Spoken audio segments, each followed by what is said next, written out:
Hello, അപ്പോൾ ഇന്നത്തെ recipe ഒറ്റ മാവ് വെച്ചിട്ട് നമുക്ക് രണ്ട് രീതിയിൽ ഉണ്ടാക്കിയെടുക്കാൻ പറ്റുന്ന സ്നാക്കിൻ്റെ റെസിപ്പിയാണ്. അപ്പോൾ നോക്കാം. അപ്പോൾ നമുക്ക് ആദ്യം ഇതിലേക്കുള്ള മാവ് റെഡിയാക്കാം. അപ്പോൾ അതിന് വേണ്ടിയിട്ട് മെയിനായിട്ട് വേണ്ടത് ഈസ്റ്റാണ്. ഞാനിപ്പോൾ ആക്റ്റീവ് ഡ്രൈ ഈസ്റ്റാണ് കേട്ടോ എടുത്തിട്ടുള്ളത്. ഇൻസ്റ്റൻറ്റ് ഈസ്റ്റാണ്. പിന്നെ ഈസ്റ്റ് എടുക്കുമ്പോൾ എപ്പോഴും നല്ല ഫ്രഷ് ആയിട്ടുള്ള ഈസ്റ്റ് എടുക്കാൻ നോക്കുക. ഡേറ്റും കാര്യങ്ങളൊക്കെ നോക്കിയിട്ട് തന്നെ വാങ്ങുക. കുറേ പഴക്കമുള്ള ഈസ്റ്റ് ആണെങ്കിൽ നമുക്ക് മാവ് നന്നായിട്ട് പൊങ്ങി കിട്ടില്ല. അപ്പോൾ ഇതിന് വേണ്ടിയിട്ട് 1 ടീസ്പൂണ് ഈസ്റ്റ് ഞാനൊരു ബൗളിലോട്ട് ഒരു ഗ്ലാസ്സിലോട്ട് ആക്കി കൊടുത്തിട്ടുണ്ട്. ഇനി ഇതിലോട്ട് വേണ്ടത് 1/2 കപ്പ് പാലാണ്. പാലെടുക്കുമ്പോൾ തണുത്ത പാലെടുക്കണ്ട, അതുപോലെ ചൂടുള്ള പാലും എടുക്കണ്ട. റൂം ടെമ്പറേച്ചറിലുള്ള പാലാണ് വേണ്ടത്. ഇനി ഇതിലോട്ട് ഒരു മുട്ട ചേർത്ത് കൊടുക്കുന്നുണ്ട്. ഇനി ഇതിലോട്ട് 1 ടേബിൾ സ്പൂണ് പഞ്ചസാര ചേർത്ത് കൊടുക്കാം. അതുപോലെ പാകത്തിനുള്ള ഉപ്പും കൂടെ ചേർത്തിട്ട് നന്നായിട്ടൊന്ന് മിക്സ് ചെയ്തെടുക്കുക. പിന്നെ നോർമൽ ഈസ്റ്റാണ് നിങ്ങൾ എടുക്കുന്നതെങ്കിൽ ആദ്യം പഞ്ചസാരയും കുറച്ച് വെള്ളവും കൂടെ ചേർത്തിട്ടൊന്ന് കുതിരാൻ വേണ്ടിയിട്ട് വെക്കണം കേട്ടോ. എന്നിട്ട് ചേർത്ത് കൊടുത്താൽ മതി. ഇതിപ്പോൾ ഇൻസ്റ്റൻറ്റ് ഈസ്റ്റ് ആയതുകൊണ്ട് നമുക്കിതുപോലെ അങ്ങനെ കുതിർത്ത് വെക്കേണ്ട ആവശ്യമൊന്നുമില്ല.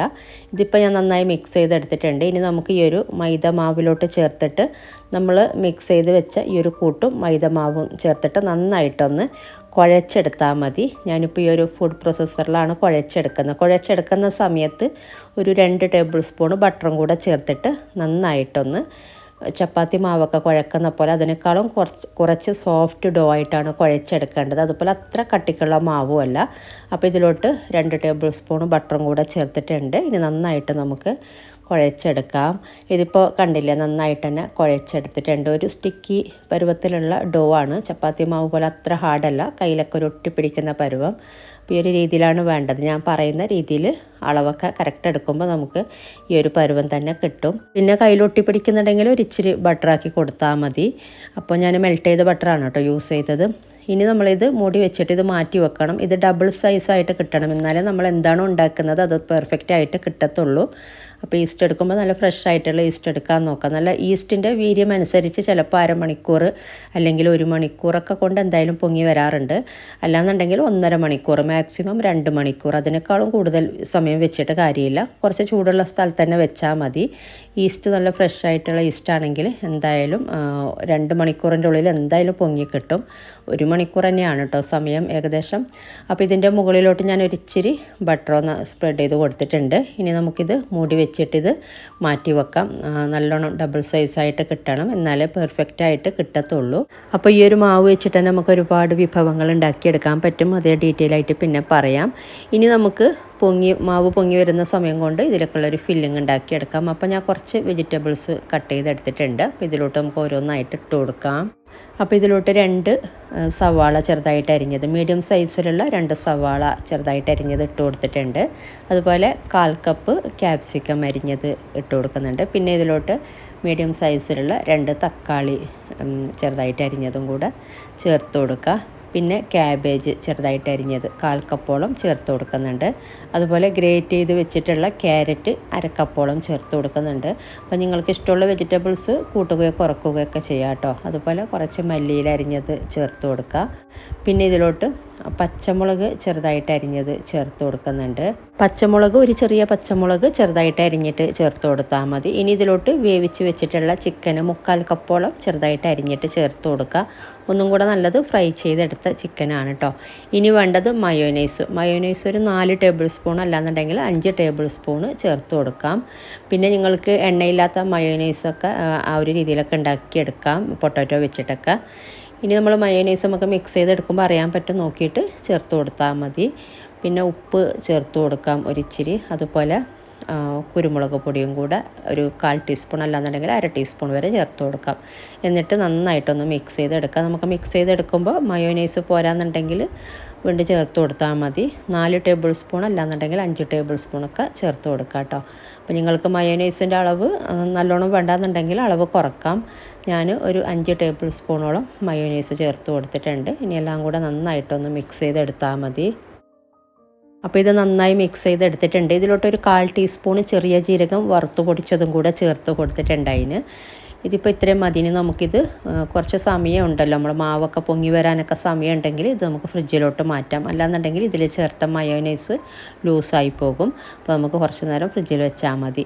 ഇതിപ്പോൾ മാവ് നന്നായിട്ട് പൊങ്ങി വന്നിട്ടുണ്ട്. ഇപ്പോൾ കണ്ടില്ലേ, നമ്മൾ വെച്ചിട്ടുള്ള മാവ് നല്ല ഡബിൾ സൈസായിട്ട് കിട്ടിയിട്ടുണ്ട്. അപ്പോൾ ഇത് 1 മണിക്കൂർ കൊണ്ട് തന്നെ നന്നായിട്ട് പൊങ്ങി വന്നിട്ടുണ്ട്. നമ്മൾ ഉണ്ടാക്കിയെടുക്കുന്ന സംഭവം നല്ല സക്സസ് ആയിട്ട് വരുമ്പോൾ നമുക്ക് വല്ലാത്തൊരു സന്തോഷമല്ല. അല്ലാന്നുണ്ടെങ്കിൽ ഇതിപ്പോൾ പൊങ്ങി വന്നില്ല എന്നുണ്ടെങ്കിലൊക്കെ നമുക്ക് ആകെ ഇത് കൊളാവും. പിന്നെ നമുക്ക് ഇതിലുണ്ടാക്കിയെടുക്കാൻ പറ്റില്ല. നമ്മൾ എന്താണോ ഉണ്ടാക്കുന്നത് അത് നമുക്ക് നല്ല സോഫ്റ്റ് ആയിട്ട് കിട്ടണമെങ്കിൽ ഇതുപോലെ പൊങ്ങി കിട്ടണം.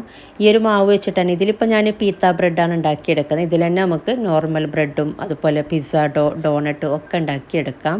ഇതിപ്പോൾ നന്നായി ഇതുപോലെ ഒന്ന് മിക്സ് ചെയ്തെടുത്തിട്ട് നമുക്ക് ഇതുപോലെ ചെറിയ ബോൾസാക്കി എടുക്കാം. ചപ്പാത്തി ഉണ്ടാക്കിയെടുക്കുന്ന ആ ഒരു സൈസിൽ ആദ്യം ഇതുപോലെ ആക്കിയെടുത്തിട്ട് പിന്നെ ഒന്ന് ഉരുട്ടിയെടുക്കാം കേട്ടോ. നമുക്ക് ആദ്യം തന്നെ നമ്മൾ ചപ്പാത്തി ബോൾസൊക്കെ ഉണ്ടാക്കിയെടുക്കുന്ന പോലെ അങ്ങനെ ഉരുട്ടിയെടുക്കാൻ പറ്റൂല ഇത്. അപ്പോൾ ആദ്യം മാവ് ഞാൻ ചെയ്ത പോലെ ഒന്ന് ചെയ്തിട്ട് ഇതുപോലെ ഈ ഒരു സൈസിൽ ഈ ഒരു ഷേപ്പിലാക്കി എടുത്താൽ മതി. ഇനി നമുക്കിത് ചപ്പാത്തി പരത്തുന്ന പോലെ നല്ല തിന്നായിട്ട് തന്നെ പരത്തിയെടുക്കാം. മൈദമാവ് തൂക്കി കൊടുത്തിട്ട് നല്ല തിന്നായിട്ട് പരത്തി കൊടുത്താൽ മതി. അപ്പോൾ ഇത് പരത്തിയെടുക്കുന്ന സമയത്ത് നമ്മൾ ബാക്കിയുള്ള മാവ് ജസ്റ്റ് ഒന്ന് മൂടി വെക്കുക, അല്ലാന്നുണ്ടെങ്കിൽ അത് ഹാർഡായി പോകും. ഇനി നമ്മളിത് കട്ട് ചെയ്തെടുക്കുന്നുണ്ട്. നിങ്ങൾക്ക് ഇതിനേക്കാളും കുറച്ച് വലിയ ഷീറ്റായിട്ട് പരത്തിയെടുക്കാം കേട്ടോ. അപ്പോൾ എന്നിട്ട് ഇതുപോലെ ബൗൾ വെച്ചിട്ട് കട്ട് ചെയ്തെടുത്താൽ മതി. ഞാനിപ്പോൾ ഈ ഒരു ഇതിൽ 2 എണ്ണമാണ് കട്ട് ചെയ്തെടുക്കുന്നത്. എന്നിട്ട് ബാക്കിയുള്ള മാവ് നമുക്ക് വീണ്ടും കുഴച്ച് അതിൽ പിന്നെ നമുക്ക് ഒന്നും കൂടെ പരത്തിയെടുക്കാം. അപ്പോൾ കുറച്ച് വലിയ സൈസിൽ ഇതിനേക്കാളും വലിയ രീതിയിൽ പരത്തിയെടുക്കുന്നുണ്ടെങ്കിൽ നമുക്ക് 3 എണ്ണം അല്ലെങ്കിൽ 4 എണ്ണമൊക്കെ നമുക്ക് ഇതുപോലെ ബൗൾ വെച്ചിട്ട് കട്ട് ചെയ്തെടുത്താൽ മതി. നമുക്ക് ഏത് സൈസിലാണ് വേണ്ടത്, ഇതിനേക്കാളും ചെറുതായിട്ട് വേണമെന്നുണ്ടെങ്കിൽ ചെറിയ എന്തെങ്കിലും ബൗളോ ഗ്ലാസ്സോ എടുക്കുക. അല്ലാന്നുണ്ടെങ്കിൽ കുറച്ച് ഇതിനേക്കാളും വലുതായിട്ട് വേണമെന്നുണ്ടെങ്കിൽ അങ്ങനെയും ചെയ്യാം കേട്ടോ. എന്നിട്ട് ഇത് നമുക്ക് ഓരോന്നും ഇതുപോലെ നമുക്കൊക്കെ പരത്തി കട്ട് ചെയ്തിട്ട് ഇത് മാറ്റി വെക്കാം. ഇത് കുറച്ച് നേരം ഒന്ന് മൂടി വെച്ചിട്ട് ഒന്ന് മാറ്റി വെക്കുന്നത് നല്ലതാണ് കേട്ടോ. ഒരു 10 മിനിറ്റൊക്കെ ഓരോന്നായിട്ടൊന്ന് ഒരു പ്ലേറ്റിലോ ഒരു ട്രേയിലോ നിരത്തി കൊടുത്താൽ മതി. അപ്പോൾ ഇതുപോലെ ഓരോന്നും പരത്തി കട്ട് ചെയ്തെടുത്താൽ മതി. നമുക്ക് എത്രയാണ് ഈ ഒരു സ്നാക്ക് വേണ്ടത് അതിനനുസരിച്ച് കട്ട് ചെയ്തെടുക്കാം. മിനി പീത്ത ബ്രെഡാണ് ഇതിലിപ്പോൾ ഞാൻ ഉണ്ടാക്കിയെടുക്കുന്നത്. അപ്പോൾ നമ്മൾ പരത്തിയെടുക്കുമ്പോൾ എല്ലാ സൈഡും ഒരേ കനത്തിൽ പരത്തിയെടുക്കാൻ നോക്കുക. എന്നാലേ ഇത് നമ്മൾ ഉണ്ടാക്കിയെടുക്കുമ്പോൾ നന്നായിട്ട് പൊങ്ങി കിട്ടുള്ളൂ. പൊങ്ങി വന്നില്ല എന്നുണ്ടെങ്കിൽ നമുക്കിത് ഫില്ലിങ് വെച്ച് കൊടുക്കാൻ ബുദ്ധിമുട്ടായിരിക്കും. അപ്പോൾ പ്രത്യേകിച്ച് ഈ ഒരു മിനി പിത്ത ബ്രെഡ് എന്തായാലും ഇത് നമ്മൾ ഉണ്ടാക്കിയെടുക്കുമ്പോൾ കുക്ക് ചെയ്തെടുക്കുമ്പോൾ നന്നായിട്ട് പൊങ്ങി കിട്ടണം. അപ്പോൾ പരത്തിയെടുക്കുമ്പോൾ ഒരേ കനത്തിൽ പരത്തിയെടുക്കാൻ നോക്കാം. അപ്പോൾ ബാക്കി വന്ന മാവ് കളയണ്ട, ഒരു പാത്രത്തിലൊരു ഇതിലാക്കിയിട്ട് മൂടി വെച്ചിട്ട് നമുക്ക് പിന്നീട് കുഴച്ച് വീണ്ടും പരത്തിയെടുക്കാം. ഇനി ഇതിൽ ഞാൻ നോർമൽ സൈസിലുള്ള പീത്ത ബ്രെഡിന് വേണ്ടിയിട്ടാണ് ഇതിപ്പോൾ പരത്തിയെടുക്കുന്നത്. ഇതുപോലെ ഓരോന്നും പരത്തിയിട്ട് നമുക്ക് കുറച്ച് നേരം ഒരു 10 മിനിറ്റൊക്കെ മാറ്റി വെക്കുന്നത് നല്ലതാണ് കേട്ടോ. ഇത് ഒന്നും കൂടെ ഇത് പൊങ്ങി വരും.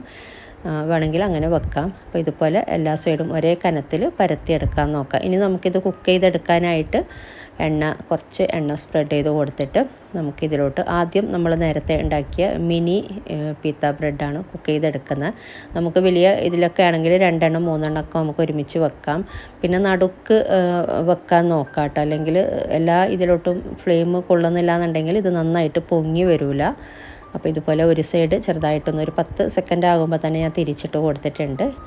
ഇനി നമുക്കിതൊന്നും കൂടെ തിരിച്ചിട്ട് കൊടുക്കാനുണ്ട്. കുക്കായി വരുമ്പോൾ വീണ്ടും തിരിച്ചിട്ട് കൊടുത്താൽ മതി. നമ്മൾ നോർമലി ചപ്പാത്തി പത്തിരിയൊക്കെ ഉണ്ടാക്കിയെടുക്കുന്ന പോലെ തന്നെയാണ്.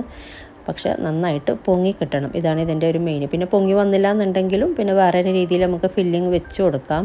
അപ്പോൾ ഞാൻ പിന്നീട് കാണിക്കാം കേട്ടോ, പിന്നീട് ഞാൻ പറയാം. അപ്പോൾ ഇതിപ്പോൾ കണ്ടില്ല, നന്നായിട്ട് പൊങ്ങി കിട്ടുന്നുണ്ട്. ഇതുപോലെ നന്നായിട്ട് പൊങ്ങി കിട്ടണം. ഈ ഒരു രീതിയിൽ ഓരോന്നും ചുട്ടെടുത്തിട്ട് നമുക്ക് മാറ്റി വെക്കാം. 2-3 എണ്ണമൊക്കെ ഒരുമിച്ചിടാം കേട്ടോ. ഞാനിപ്പോൾ ഇതിൽ ഓരോന്നായിട്ട് കാണിച്ചെന്നേ ഉള്ളൂ. പക്ഷേ നന്നായിട്ട് പൊങ്ങി കിട്ടണം. നമ്മൾ ഇത് പൊള്ളി വരുന്ന ഈ ഒരു ഇത് നടുക്കന്നെ വെച്ചിട്ട് തന്നെ പൊള്ളിച്ചെടുക്കുക. അല്ലാന്നുണ്ടെങ്കിൽ സൈഡിലൊക്കെ ആണെങ്കിൽ അങ്ങനെ ഫ്ലെയിം അങ്ങനെ കൊള്ളണമെന്നില്ല. ഇതിപ്പോൾ കണ്ടില്ല, നന്നായിട്ട് പൊങ്ങി കിട്ടിയിട്ടുണ്ട്. അതുപോലെ നല്ല സോഫ്റ്റായിട്ട് കിട്ടിയിട്ടുമുണ്ട്. നമ്മളുണ്ടാക്കിയ മാവ് അത്രയും പെർഫെക്റ്റ് ആയതുകൊണ്ടാണ് നമുക്ക് അത്രയും സോഫ്റ്റായിട്ട് കിട്ടുന്നത്. ഇനി നോർമൽ സൈസിലുള്ള പീത്ത ബ്രെഡ് നമുക്കിതുപോലെ തന്നെ കുക്ക് ചെയ്തെടുത്താൽ മതി. ഒരു 10 സെക്കൻഡ് ആകുമ്പോൾ ഞാൻ തിരിച്ചിട്ട് കൊടുത്തിട്ടുണ്ട്. ഇത് മറ്റേ സൈഡിന് കുക്കായി വരുമ്പോൾ നമുക്ക് ഒന്നും കൂടെ തിരിച്ചിട്ട് കൊടുക്കാം.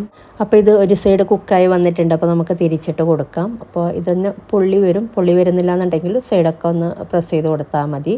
ഇപ്പോൾ കണ്ടില്ല, നന്നായിട്ട് തന്നെ പൊള്ളി വന്നിട്ടുണ്ട്. അപ്പോൾ ഇത് മാറ്റം നല്ല പെർഫെക്റ്റ് ആയിട്ട് തന്നെ കിട്ടിയിട്ടുണ്ട്. അപ്പോൾ ഈ ഒരു രീതിയിലുള്ള പീത്ത ബ്രെഡ് ഈ ഒരു സൈസിലുള്ളതും ഉണ്ടാക്കിയെടുക്കാം കേട്ടോ. അപ്പോൾ ഇനി നമുക്കിത് ഫില്ല് ചെയ്യുന്നത് നോക്കാം. അപ്പോൾ 2 രീതിയിലുള്ള മിനി പിത്ത ബ്രെഡും അതുപോലെ നോർമൽ സൈസിലുള്ളതും ഞാൻ ഉണ്ടാക്കിയെടുത്തിട്ടുണ്ട്. ഇനി നമ്മൾ ഈ ഒരു മിനി പിത്ത ബ്രെഡ് ഇതുപോലെ ഒന്ന് കട്ട് ചെയ്തെടുക്കാം കേട്ടോ. 2ആയിട്ട് നടുക്ക് ഇതുപോലെ കട്ട് ചെയ്തെടുക്കാം. അപ്പോൾ പുള്ളി വന്നിട്ടുള്ളത് നമ്മൾ കട്ട് ചെയ്തെടുത്താൽ മതി. പുള്ളി വന്നിട്ടില്ല എന്നുണ്ടെങ്കിൽ കട്ട് ചെയ്തെടുക്കാതിരിക്കുന്നതാണ് കേട്ടോ നല്ലത്. നമുക്ക് അകത്ത് ഇതുപോലെ നമുക്ക് ഫില്ല് ചെയ്ത് കൊടുക്കാൻ പറ്റില്ല. ഇതിപ്പോൾ കണ്ടില്ല, ഇങ്ങനെ പുള്ളി വന്നാലാണ് അകത്ത് ഇതുപോലെ നമുക്ക് നന്നായിട്ട് ഇങ്ങനെ ഒരു ഹോൾസ് ഇതുപോലെ ഫില്ല് ചെയ്ത് കൊടുക്കാൻ പറ്റുന്നത്. ഞാനിപ്പോൾ ചെയ്തതൊക്കെ എല്ലാം നല്ല ഇതായിട്ട് തന്നെ പുള്ളി വന്നിട്ടുണ്ട്.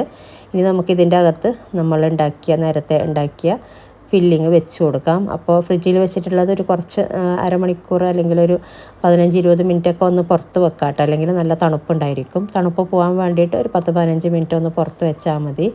എന്നിട്ട് ഇതുപോലെ ഫില്ല് ചെയ്ത് കൊടുക്കുക. ഓരോന്നിൻ്റെ അകത്തും ഇതുപോലെ ഫില്ല് ചെയ്ത് കൊടുത്താൽ മതി. അപ്പോൾ നമുക്കിത് എളുപ്പത്തിൽ നമ്മൾ ബ്രെഡ് പോക്കറ്റൊക്കെ ചെയ്യുന്ന പോലെ നമുക്ക് എണ്ണയൊന്നും ഇല്ലാത്ത ബ്രെഡ് പോക്കറ്റ് നമ്മൾ എണ്ണയിലൊക്കെ ഫ്രൈ ചെയ്തിട്ടല്ലേ ആ ഒരു പോക്കറ്റ് ഉണ്ടാക്കിയെടുക്കുന്നത്. അതുപോലെ ഫ്ലവർ പോട്ട് ഷവർമയും നമ്മൾ ഫ്രൈ ചെയ്തെടുത്തിട്ടാണ് ഉണ്ടാക്കിയെടുക്കുന്നത്, അതിൻ്റെ ആ ഒരു പോട്ട്. ഇതിപ്പോൾ നമുക്ക് ഇതുപോലെ ഉണ്ടാക്കിയെടുക്കാം എളുപ്പത്തിൽ. അപ്പോൾ കണ്ടില്ലേ, നമുക്ക് എളുപ്പത്തിൽ ഇതുപോലെ എണ്ണയൊന്നും ഇല്ലാത്ത നല്ല അടിപൊളിയായിട്ടുള്ള സ്നാക്ക് ഉണ്ടാക്കിയെടുക്കാം.